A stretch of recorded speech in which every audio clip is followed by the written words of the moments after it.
ભરૂચ જિલ્લાના રોડ રસ્તાની ગુણવત્તા માટે રાજકીય અગ્રણીઓના દબાણને જવાબદાર ઠેરવતા સાંસદ મનસુખભાઈ વસાવા રાજકીય અગ્રણીઓની ક્વોરી માલિકો સાથેની સાંઠગાંઠનો આરોપ। સાંસદ મનસુખભાઈ વસાવાએ ફરી રોડ રસ્તાના મુદ્દે રાજકીય દબાણને જવાબદાર ઠેરવી સરકારના પારદર્શક વહીવટની દુહાઈ પણ આપી હતી। ભરૂચ જિલ્લાના રોડ રસ્તા બન્યાના થોડા જ સમયમાં ખખડધજ થઈ જવાના મુદ્દે સાંસદ મનસુખભાઈ વસાવા અવારનવાર સ્થળ પર દોડી જઈ અધિકારીઓ અને કોન્ટ્રાક્ટરોને આડે હાથ લેવા સાથે સરકારમાં પણ રજૂઆત કરતા રહે છે। તેઓએ આજે પુનઃ રોડ રસ્તાની ગુણવત્તા માટે અધિકારીઓ પર રાજકીય લોકોનું દબાણ જવાબદાર હોવાનું જણાવ્યું હતું। સરકાર તો ખૂબ રૂપિયા ફાળવે છે, પણ ક્વોરીવાળાઓની સાથેની રાજકીય આગેવાનોની સાંઠગાંઠના કારણે રોડ સારા નથી બની રહ્યા।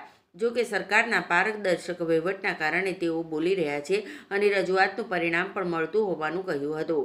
સાંસદ મનસુખભાઈ વસાવાએ નામ દીધા વિના રાજકીય આગેવાનોની સાંઠગાંઠ હોવાનો આક્ષેપ કર્યા બાદ આ મુદ્દે નક્કર કામગીરી થાય છે કે કેમ તે જોવું રહ્યું। ના મેં કીધું ને, મેં નેત્રંગની વિઝિટ લીધી ત્યારે પણ જો અધિકારીઓને તો કોઈ એમાં કોઈ અધિકારીઓ સુધી આજે કેટલીક વખતે સ્થાનિક જે નેતાઓ જે છે એ દબાણ કરે એટલે અધિકારી પણ મજબૂત હોય ને કોન્ટ્રાક્ટરને એટલે હું બોલું છું આ પારદર્શક હોય છે એટલે જ બોલું છું ને એનાથી પરિણામ આવે છે। હે ના પરિણામ આવે છે, અરે આવે છે પરિણામ, આ પરિણામ આવે છે। તમે જો આજે કામ ખરાબ થયું છે ને, ખરાબ કામ થયું છે, નીકળી રહ્યું છે રાજપાડી બાજુ તમે જોજો જે ખરાબ મટીરિયલ વાપર્યું હતું એ નીકળી રહ્યું છે। તમારા કેટલાક મિત્રોએ તમને ફોન કરીને જે વાત કર્યો છે એ મને ખ્યાલ છે। આજે ખરાબ મટીરિયલ વાપર્યું, કઢાયું, NHI નેત્રંગનું NHIનું કામ ખરાબ થતું હતું એ પણ કઢાયું। આને પારદર્શક વહીવટ કહેવાય।